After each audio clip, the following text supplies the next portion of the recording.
नमस्ते। तन्नेरी डबलीको कोरोना कहर विशेष 10औं डबलीमा स्वागत छ। म बिमला र म नवीन।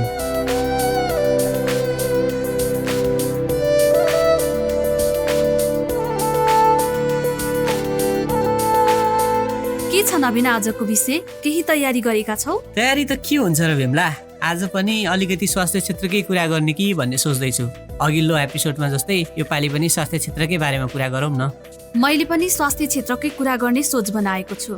स्वास्थ्यको विषयमा हामीले थुप्रै बहस गरिसकेका छौँ। अघि पनि भने योभन्दा अघिल्लो एपिसोडमा पनि हामीले स्वास्थ्यकै विषयमा गफ गरेका थियौँ। आज चाहिँ कोरोना संक्रमण फैलिन सुरु गर्दा नगर्दै सुरुमा स्वास्थ्य कर्मीले भोगेको अनुभवमाथि छलफल गर्दा ठिक होला कि जस्तो लाग्छ मलाई। हुन्छ नवीन।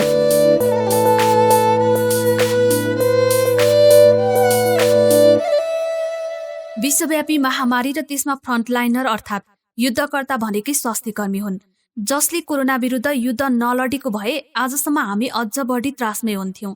उनीहरूको सम्मान पनि गर्नुपर्छ। बिमला, जति बेला कोरोना संक्रमण फैलिन थाल्यो, 2 जनामा कोरोना संक्रमित हुँदा देशव्यापी लकडाउन भयो। बिस्तारै संक्रमित बढ्दै गए। अस्पताल स्वास्थ्य संस्थामा काम गर्ने कर्मचारीले त कहिल्यै बिदा पाएनन्। उपचार नै उनीहरूको पहिलो धर्म बन्यो र धर्म हो पनि। उपचारकै क्रममा उनीहरू संक्रमित समेत हुन पुगे, किनकि त्यति बेला नसुरक्षित मास्क, पन्जा, पिपी, फेस सिल्ड, चस्मा आदिको सुरक्षा सामग्री बिना नै फिल्डमा खटिन बाध्य पनि थिए। त्यसले उनीहरूमा संक्रमण देखिनुलाई सामान्य पनि मान्न सकिन्छ। जो लड्छ नि त्यो मध्येकै कोही न कोही घाइते हुन्छ। कोरोना विरुद्धको युद्धमा धेरै स्वास्थ्य कर्मीहरू संक्रमित हुन पुगे। हो नवीन, लकडाउनको समयमा घरभित्र बस्नेलाई भन्दा जोखिम त स्वास्थ्य कर्मीलाई नै थियो नि। त्यसमाथि तिमीले भने जस्तो उनीहरूसँग व्यक्तिगत सुरक्षाका लागि आवश्यक पर्ने कुनै सामान थिएन। यस्ता सामग्री हाम्रो लागि नयाँ कुरा बनिराखेका थिए। कतिपय ठाउँमा त स्वास्थ्य कर्मीले पिपिईको ठाउँमा रेनकोट लगाएर उपचार समेत गरेका छन्। शङ्कास्पद बिरामीको शल्यक्रिया समेत यसरी भएका खबर पनि थुप्रै मैले पढेकी छु। हो बिमला, त्यो प्राविधिक कुरा भयो। थोरै व्यवहारिक कुरा पनि गरौँ न। अस्पतालमा काम गरेकै आधारमा देशका विभिन्न ठाउँमा कतिपय डेरामा बसेका स्वास्थ्य कर्मीमाथि दुर्व्यवहार भएको छ। अस्पताल गएपछि घरबेटीले डेरासम्म आउनै नदिएको घटना पनि छन्। उनीहरूलाई स्वास्थ्य कर्मी हुन् भनेर सम्मान गर्नुको साटो पुरै अपमान गरेको धेरै समाचार मैले पढेको छु। हो नि नवीन, समाजसँग रिसाएर केही हुँदैन, तर नबोली बस्न पनि सकिँदैन। कतिपय ठाउँमा त साना क्लिनिक र फार्मेसीमा मान्छे बढी आए भनेर घरबेटीले सटर खोल्नै नदिएको र तत्काल घर छोडेर जान चेतावनी दिएका खबर पनि आएका थिए। घरमा स्वास्थ्य कर्मीमाथि विभेद हुन थालेपछि कतिपय सरकारी अस्पतालले होटलमै राखेर उपचारको व्यवस्थासम्म गरेका छन्। यो समाजको दृष्टिकोण र प्रवृत्ति देख्दा त साँच्चै पीडा हुन्छ मलाई। हामीले कहिले एकपक्षीय कुरा गर्नु हुँदैन बिमला। यो कोरोना संकट भनेको हामी र हाम्रो मात्र समस्या होइन, विश्वव्यापी महामारी हो। त्यसैले विश्वकै समस्या हो। विश्व शक्ति सङ्घर्षका नाममा भएका लडाईँमा सेना लडाकु थिए। उनीहरू अग्रपङ्क्तिमा बसेर लड्थे। अहिलेका लडाकु भनेका स्वास्थ्य कर्मी हुन्। लडाकुहरू सधैँ राम्रा मात्र हुन्छन् भन्ने पनि छैन, नराम्रा पनि हुन सक्छन्। त्यसैले स्वास्थ्य क्षेत्रमा पनि थुप्रै विकृति छन्। त्यस्ता विकृति छन् भनेर कोही स्वास्थ्य कर्मीको अपमान गर्नु हुँदैन। उनीहरूलाई सधैँभरि सम्मान गर्नुपर्छ। गलत व्यवहार र प्रवृत्तिको अन्त्य हुनुपर्छ। भन्छन् नि, मौनता पनि समर्थन हो। त्यसैले हामीले गलत देख्यो भने झकझगाउनु, गलतलाई गलत भन्न चाहिँ सक्नुपर्छ। यस्तो विषयमा हामी चुप लागे बोल्ने चाहिँ को हुन्छ त नवीन? त्यो त सम्भव नै छैन नि। हामी पनि वाकयुद्धकर्ता हौं। जति बेलासम्म सास फेर्न सकिन्छ नि त्यति बेलासम्म जुनसुकै क्षेत्रका विकृतिमाथि बोल्ने हो। आज कोरोना सामान्य बन्दै गएको छ। प्राय सबैका घरमा एक न एकजनामा संक्रमण पुष्टि भइसकेको छ, जसले गर्दा मानिसहरूले यसलाई सामान्य ठानेका छन्। कतिपयलाई संक्रमणपछि सामान्य लक्षण नै देखिएका छैनन्। केहीहरूलाई चाहिँ धेरै स्वास्थ्य समस्या पनि भएका छन्। रोको बिमला, कोरोनाको लक्षण त मान्छे हेरी देखिएको छ नि। धेरै मान्छेमा लक्षण देखिँदैन।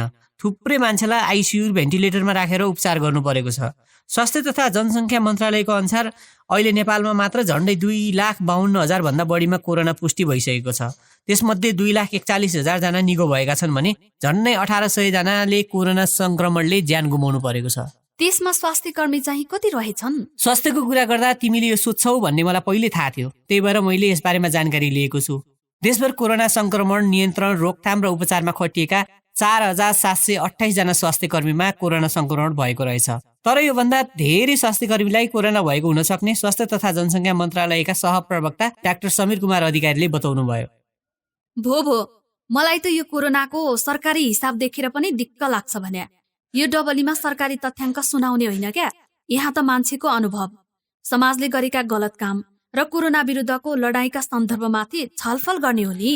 त्यो त तिम्रो कुरा बुझेको छु, तर कोरोना संक्रमितको आधिकारिक जानकारी त सरकार बाहेक कहाँबाट लिने र? संख्या आएपछि हिसाब नगरेर पनि त भएन। त्यति डेटा सुनायो, जानकारीको लागि तिमीलाई धेरै धेरै धन्यवाद। अब चाहिँ आजको भोगाई के छ त्यतातिर लाग्ने हो कि? हुन्छ हुन्छ, गफ धेरै भयो भने फेरि विषयवस्तु अन्त्य मोडिएला भन्छन् नि। कुलो र कुरो जहाँ लगे पनि हुन्छ भनेर। पहिला अब नेपालमा कोरोना फैलिन सुरु भएको अवस्थामा स्वास्थ्य कर्मीले कस्तोसम्म दुःख पाए, त्यसमाथि आफै संक्रमित भएपछि समाजको कस्तो व्यवहार भोग्नु पर्यो भन्ने एउटा भोगाईको कथा सुनौ न त। त्यसो भए आज त्यो भोगाई चाहिँ कसको हो, जानकारी दिनु पर्दैन? यो भोगाई ललितपुर लुबुमा बस्ने एकजना स्वास्थ्य कर्मीको हो। उहाँसँग तन्दरी चासोको टिमले कुराकानी गरेर यो सामग्री तयार पार्नु भएको हो। अहिले जस्तो सामान्य अवस्था भएको भए उहाँले परिचय खुलाउन चाहनुहुन्थ्यो होला, तर त्यो बेलामा परिस्थिति बेग्लै थियो। उहाँले आफ्नो नाम पनि खुलाउन चाहनु भएको छैन। यो त्यही कथा हो एकजना स्वास्थ्य कर्मीको। सुनौ है त अब। ल नवीन, हुन्छ, अब कथा सुनाउन तर्फ लाग न त। हुन्छ बिमला, सुनौ है त एक संक्रमित नर्सको भोगाई साम्बवी चापागाईको आवाजमा। 2077 असार 17 गतेको कुरा हो। मैले काम गर्ने वयोधा अस्पतालमा थिएँ। ड्युटीमै रहेको बेला अस्पताल प्रशासनबाट फोन आयो। उठाएर हेलो मात्रै भनेको थिएँ, उताबाट तिम्रो कोभिड-19 परीक्षणको रिपोर्ट पोजिटिभ आएको छ, अरू 2 जना पनि संक्रमित छन् भन्ने आवाज आयो। पोजिटिभ भन्ने शब्दले दिमाग सन्न घुमायो। त्यो शब्दले मन मस्तिष्क दुवैतिर नकारात्मक विचार जन्मायो।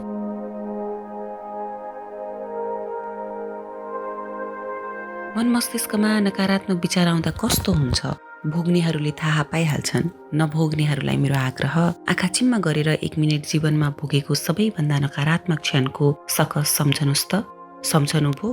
त्यस्तो केही सकसको सम्झना भएन भने तपाईँ भाग्यमानी हुनुहुन्छ, तपाईँलाई बधाई छ। तर तपाईँ जस्तो भाग्यमानी सबैजना कहाँ हुन्छन् र? फोनमा कुरा सुन्दै गर्दा आफ्नो आँखाले देखेको सबै परिदृश्य फन पनि घुमिरहेको थियो। के भन्ने के नभन्ने केही मेसो पाइन। मन एकदमै हडबडायो। त्यो बेला अस्पतालका चिकित्सकले नआत्तिनु, केही हुन्न भनेको याद छ। सबैलाई मनमा नै सान्त्वना दिए। सबैजनाले सम्झाएपछि मेडिकल फिल्डमा काम गर्ने मान्छे यति त सहनु पर्यो नि भन्ने जस्तो लाग्यो। त्यही बेला बुबालाई फोन गरेर आफूलाई कोरोना लागेको सुनाए। बुबाले भन्नुभयो, चिन्ता नलिनु, बरु तिमीलाई कता राख्छन्, आइसोलेसनमा गएपछि फोन गर्नु। त्यसपछि ढुक्क भएँ, मन दह्रो बनाए। तर मलाई संक्रमण कसरी भयो भन्ने जिज्ञासाले टाउको रन्काइरहेको थियो। न कतै टाढा गएको याद छ, न भिडभाडमा हिँडेको थिएँ। संक्रमितसँग सम्पर्कमा आएको रेकर्ड थिएन। कोरोनाका लक्षण पनि देखिएका थिएनन्। मनमा एउटै प्रश्न आइरहेको थियो, म कसरी संक्रमित भएँ? जवाफ मिल्ने कुनै सङ्केत पाइरहेको थिइनँ। मन मस्तिष्क दुवैलाई बारम्बार सकस दिइरहेको प्रश्नको जवाफ नभेट्दाको पीडा खै कसरी व्यक्त गरौँ?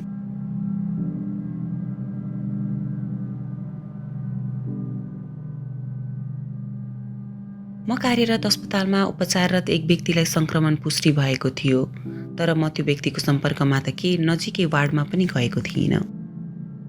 त्यो वार्डमा कार्यरत अन्य कर्मचारीसँग पनि मेरो सम्पर्क थिएन। साँच्चै भन्नुपर्दा मलाई संक्रमण कहाँबाट सर्यो मैले केही अनुमान लगाउनै सकेको छैन। संक्रमितको स्रोत खोज्ने र कन्ट्र्याक्ट ट्रेसिङ गर्ने जिम्मेवारी पाएको सरकारी निकाय एपिडेमियोलोजी तथा रोग नियन्त्रण महाशाखाले पनि अझै केही भन्न सकेको छैन।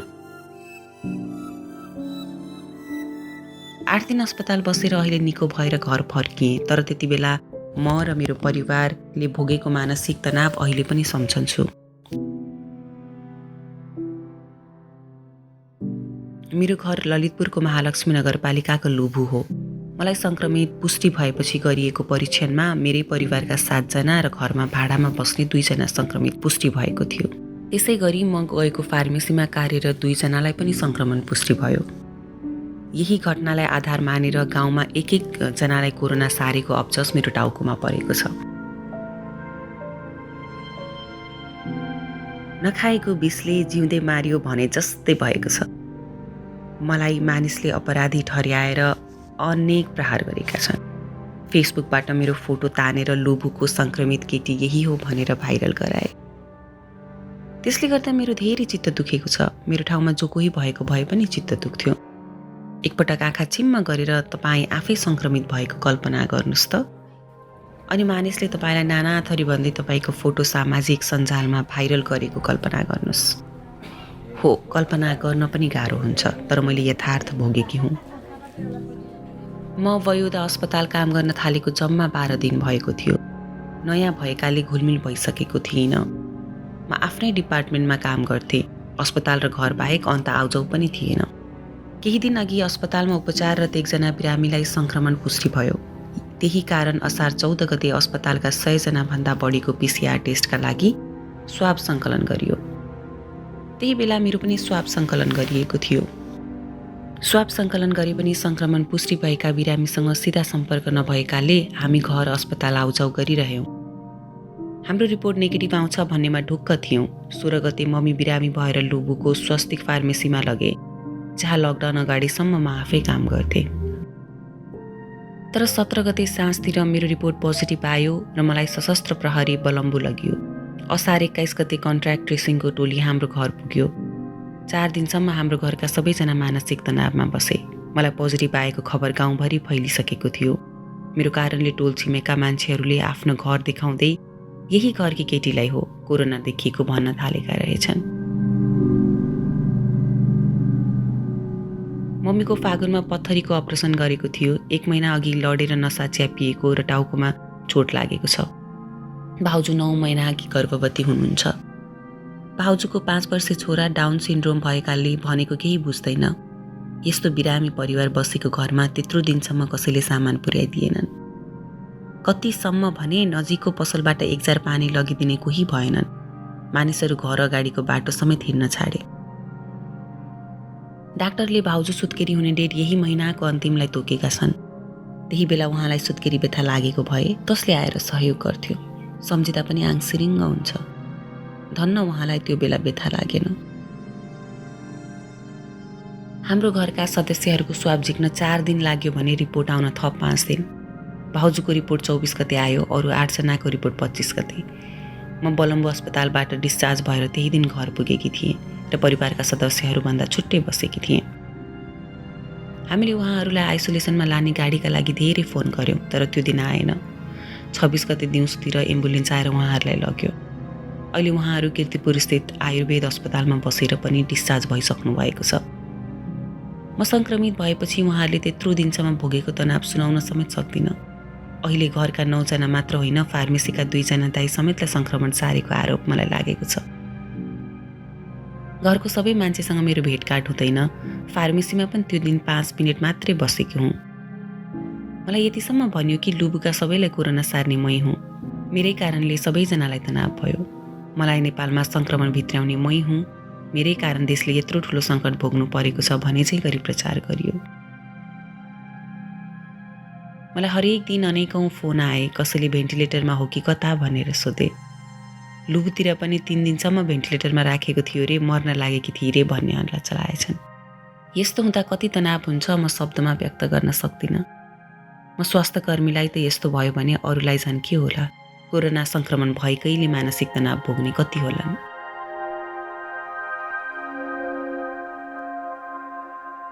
मेरो फोटो सामाजिक सञ्जालमा राखेर यसलाई चिनिराख्नुहोला र यसको घर चिनिराख्नुहोला भनेर पोस्ट सेयर गर्नेहरू धेरै भेटिए। त्यो देख्दा मलाई कस्तो भएको थियो सुनाउन सक्दिनँ। तर एउटा प्रश्न छ, त्यसो गर्दा मान्छेहरूलाई मजा आउँछ हो? आफ्नो पोस्ट र सेयरले मानिसलाई कति धेरै मानसिक तनाव हुन्छ भन्ने ख्याल गर्नुपर्छ कि पर्दैन? मानिसहरूले अति गर्न थालेपछि दिनभरि रोएँ, दिनहुँ रोइरहन मन लाग्छ। एकदम डिप्रेस छु। कोरोना निको भइसक्यो, तर मानिसहरूले दिएको चोटले घायल छु। अति भएर फेसबुकमा एउटा स्ट्याटस पनि राखेँ। यहाँ त हाँसेर बोल्दा पनि गलत अर्थ निकाल्दा रहेछन्, अनि निराश भएर बोल्दा पनि। बोल्दै नबोल्दा झन् अर्कै सोच्दा रहेछन्। अहिले मलाई त्यही भएको छ। म स्वस्थ छु। सङ्क्रमण पुष्टि हुनु अघि र पुष्टि भएपछि अस्पताल बस्दा पनि कुनै लक्षण थिएन। स्वास्थ्यमा कुनै समस्या आएन। त्यही पनि मान्छेहरूले भेन्टिलेटरमा बसेको भन्न भ्याए। हौसला दिने होइनन्, मानसिक तनाव दिने मान्छे धेरै भेटिए। मलाई मानसिक तनाव दिनेहरूलाई यो थाहा छैन कि मबाट अरूलाई सर्यो कि अरूबाट मलाई। सम्बन्धित निकायले समेत पुष्टि गर्न सकेको छैन। तर सत्य के हो भने लुबुमा मलाई भन्दा अगाडि अरूलाई पनि कोरोना सङ्क्रमण देखिएको थियो र सङ्क्रमण स्रोत भेटिएको छैन। यति हो, मलाई सङ्क्रमण पुष्टि हुँदा घरका सदस्यलाई पनि देखियो, जसले गर्दा पुरै परिवारलाई तनाव भयो। बिना प्रमाण 11 जनालाई कोरोना सारेको आरोप मेरो टाउकोमा आइलाग्यो। यथार्थ के हो भन्ने त समयले बताउला, तर मलाई यति थाहा छ म सङ्क्रमित हुँ, अपराधी होइन। तर मैले अपराध गरी चाहिँ व्यवहार भोग्नु पर्यो। अहिले यति भन्छु, यो महामारी हो, सबैले मिलेर सामना गर्नुपर्छ। धेरैमा लक्षण नभएकाले सङ्क्रमण फेला परेको छैन, त्यसैले हामी जो कोहीलाई सङ्क्रमण हुन सक्छ। आफू सुरक्षित बसौँ, अरूलाई अनावश्यक तनाव दिने काम नगरौँ।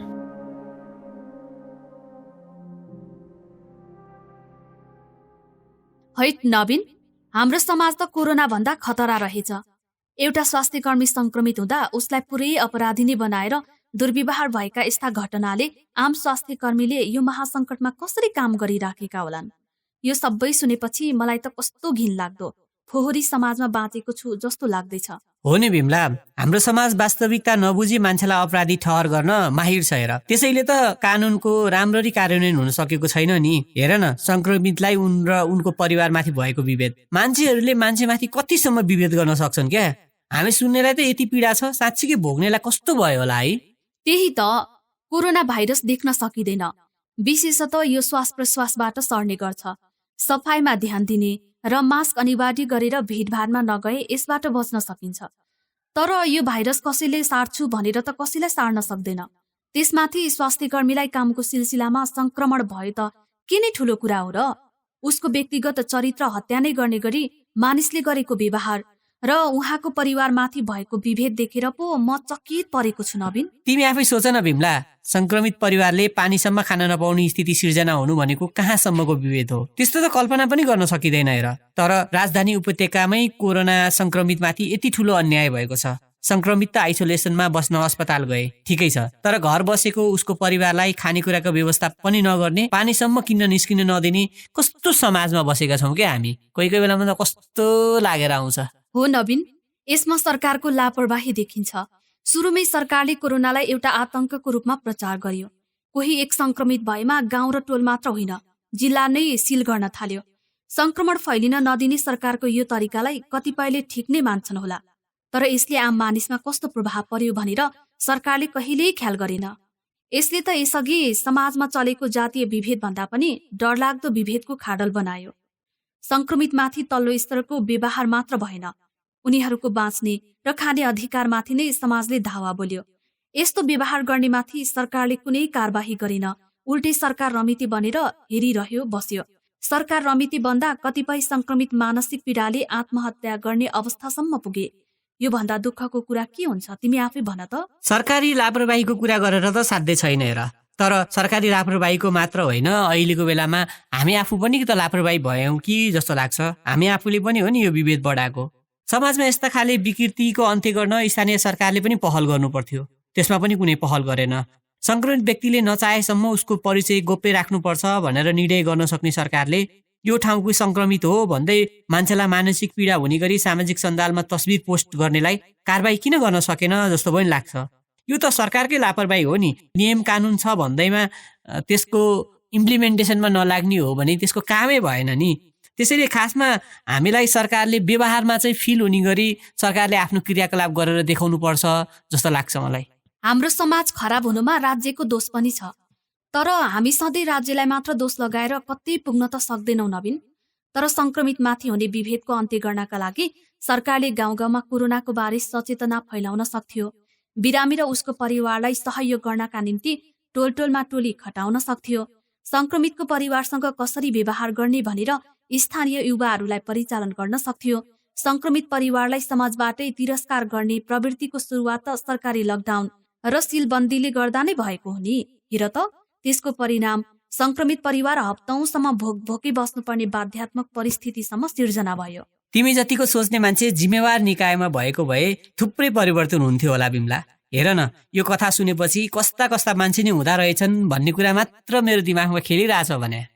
भो नवीन, अब धेरै दिमाग नखेलाऊ। आजसम्म आइपुग्दा समाजमा थुप्रै परिवर्तन आएका छन्। मानिसको बुझाइ पनि परिवर्तन भएको छ। समाज पनि परिवर्तनशील हुन्छ। संक्रमणको अनुभूति समाजका धेरै मान्छेले गरिसकेका छन्।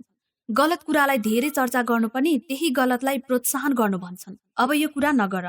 तिमीले कुरा नगर भने पनि यो एउटा इतिहास हो। हेर, इतिहासको कालखण्डका कुराहरू मेटेर मेटिँदैन। इतिहास भनेको कति कुरा हामीले नराम्रो गरेको इतिहासहरू सम्झिरहनुपर्छ र त्यस्ता कुराहरू आगामी दिनमा दोहोऱ्याउनु हुँदैन। भो अब धेरै गफ नगर। गफ गर्न थालेपछि घडी हेर्नु छैन, फेरि इतिहासको पाना पल्टाएर बसेका छौ। जबसम्म मानिसको अस्तित्व बाँकी हुन्छ तबसम्म डबलीको गफ सकिँदैन बिमला। तर आजलाई भने हाम्रो गफ गफको समय सकिने लागेछ। अब चाहिँ बिदा माग्नुपर्छ। फेरि अर्को कुनै एपिसोडमा अर्को भोगाई र अर्को कथा अनि हाम्रो डबली गफ लिएर फेरि उपस्थित हुनुपर्छ। आजलाई भने यति नै गर्नु पर्ला।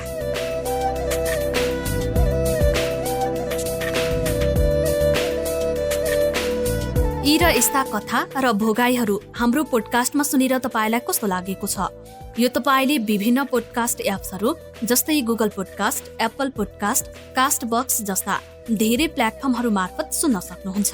त्यस्तै तपाईँले डबली गफलाई हाम्रो तन्नेरी चासोको फेसबुक पेज र युट्युबमा TANNERI तन्नेरी DAVALI डबली टाइप गरेर पनि सुन्न सक्नुहुन्छ। जुनसुकै माध्यमबाट तपाईँ डबली सुन्दै हुनुहुन्छ हामीलाई कमेन्टमा प्रतिक्रिया दिन नबिर्सनुहोस् है। सँगसँगै यो पोडकास्टलाई आफ्नो सामाजिक सञ्जाल मार्फत धेरैभन्दा धेरै साथीसँग बाँड्न पनि नबिर्सनुहोस् है।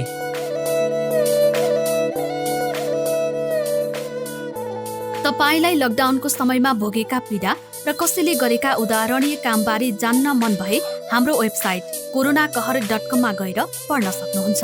हामी फेरि शुक्रबार साँझ 7 बजे तन्नेरी डबलीको साथमा तपाईँलाई भेट्न आउने नै छौँ। आजलाई भने म नवीन र म बिमला बिदा हुन्छौँ। नमस्कार।